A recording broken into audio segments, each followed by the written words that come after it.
일곱 번째 개념, 좌표 평면에 도형을 올려서 성질을 확인하기예요. 자, 우리가 중학교 때부터 도형을 했었죠. 그래서 웬만한 도형들의 성질은 여러분들이 잘 파악하고 있을 거예요. 근데 문제는 뭐냐? 단순하게 파악으로 끝나는 게 아니라 고등학교 문제에서는 좌표 평면 위에 도형을 올려놓고요. 그 도형의 성질을 증명하라는 문제가 나올 수도 있어요. 그러다 보면 여러분들이 정삼각형, 직각삼각형, 아니면 마름모 이런 것들, 평행사변형도 될 수 있겠죠. 그런 것들을 좌표 평면 위에 올려놓고 봐야 될 때가 있어요. 자, 근데 우리가 무작정 그냥 예를 들어서 정삼각형 하나 그려볼게요. 자, 정삼각형을 그려볼 건데 이런 정삼각형이 있다고 가정을 해봅시다. 자, 정삼각형처럼 안 보여도 정삼각형이라고 생각을 해주세요. 자, 그럼 정삼각형의 성질이 궁금하대요. 자, 그러면 이 정삼각형을요, 어디에 둬야 될까요? 첫 번째, 그냥 아무 데나 둔다. 두 번째, 한 점을 원점에다가 둔다. 세 번째, 꼭지점을 Y축에다 둔다. 어디에 두는 게 가장 편해 보일까요? 자, 힌트는 여기에 있어요.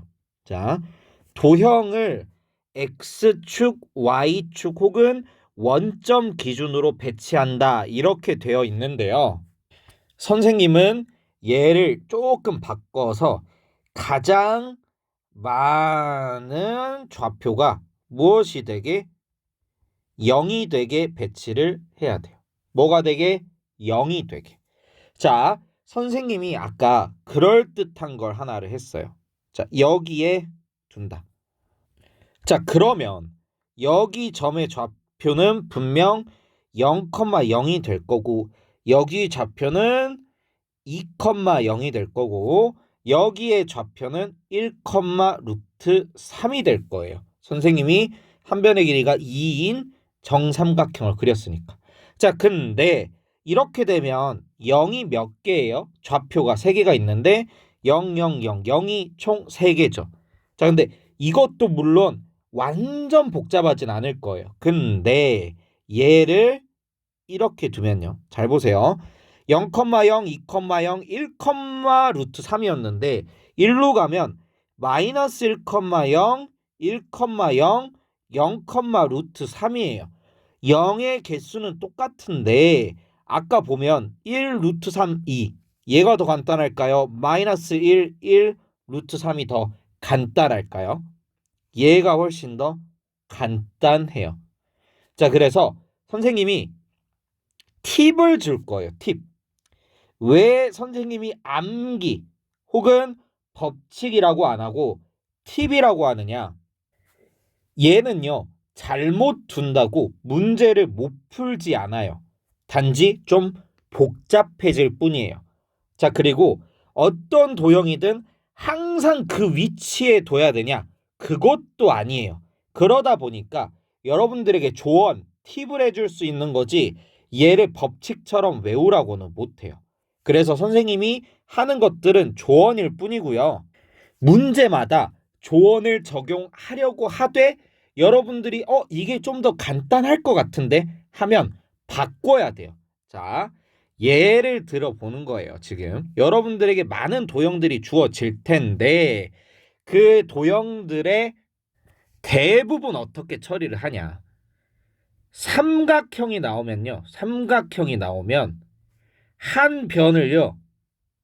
X축 위에다 두세요. 한 변을 어디 위에 둔다? X축 위에 둔다. 만약에 이등변 삼각형이거나 아니면 정삼각형이면 한 변을 X축 위에 둔 상태에서 꼭지점을 어디에 둔다? 꼭지점을 Y축 위에 두세요. 만약에 직각 삼각형이다. 그러면 한 변은 x축 위에 두고요. 다른 변도 어디에 둔다? y축 위에 두는 거예요. 어떻게 되는 거냐면 빨간색으로 그냥 할게요. 자, 여기서 요렇게 그리고 요런 느낌으로 두는 거예요.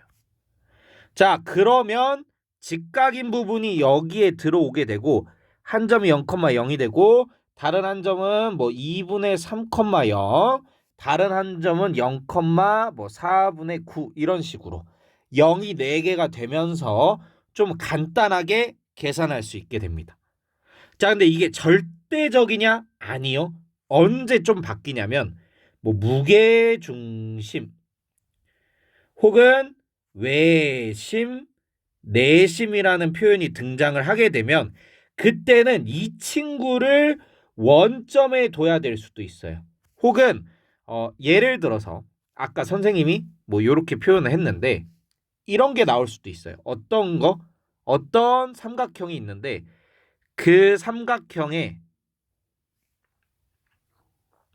밑변의 중점이 중요할 때가 있어요. 그럼 그 밑변의 중점을 어디에 둔다? 네, 원점에 둔다. 그러니까 중요 포인트가 있으면 그것을 원점으로 두되 웬만하면 한 변을 어디에 두는 게 키포인트다? X축 위에 두는 게 키포인트다. 자, 그 다음에 이제 사각형.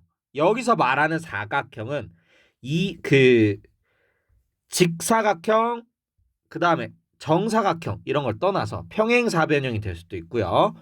어, 마름모가 될 수도 있겠죠. 자, 근데 그런 애들은 한 변을 마찬가지로 X축 위에 맞춰 놓는 게 좋아요. 그러면 자연스럽게 0,0이 활용이 돼요. 직사각형도 마찬가지로요. 원점 위에 하나 놓고 최대한 축에 붙어서 놓으면 좀 식이 간단해져요. 자, 그런데 얘도 마찬가지로 예외 케이스가 있어요. 무슨 케이스가 있다고요? 예외 케이스. 언제냐? 예를 들어서 어떤 직사각형이 주어졌는데 이런 직사각형이 주어졌다고 생각해봐요. 자, 근데 여기서 한 점이 주어지고 이 한 점으로부터 거리, 각 꼭지점으로 거리에 대한 그런 것을 증명하라가 나왔는데 얘 제곱 더하기 얘 제곱이랑 얘 제곱 더하기 얘 제곱이 같대요. 자, 그러면 한 점을 원점에 두는 것보다 독특한 점을 원점에 두는 게 조금 더 계산하기가 편하겠죠. 자, 그래서 선생님이 얘를 정리를 하자면 삼각형일 때는 X축에 한 변을 둔다. 특정 삼각형이면 꼭지점을 Y축 위에 둔다. 정삼각형 그 다음에 이등변 삼각형일 때예요. 직각 삼각형일 때는 한 변을 X축 한 변을 Y축에 둔다. 자, 그리고 사각형의 경우에는 한 점을 원점으로 두고요. 다른 변 하나를 X축 위에다 둔다. 단 독특한 점, 가장 많이 쓰이는 점이 있다면 그 점을 어디에 두는 게 좋다? 원점에 두는 게 좋다. 얘는 뭐다? 법칙이라고 하기에는 좀 사소하고 그렇다고 무시하기에는 너무나도 여러분들의 계산을 편하게 해줄 꿀팁이다. 그래서 어느 정도는 암기를 하고 어느 정도는 그냥 여러분들이 몸으로 터득을 하셨으면 좋겠어요. 설명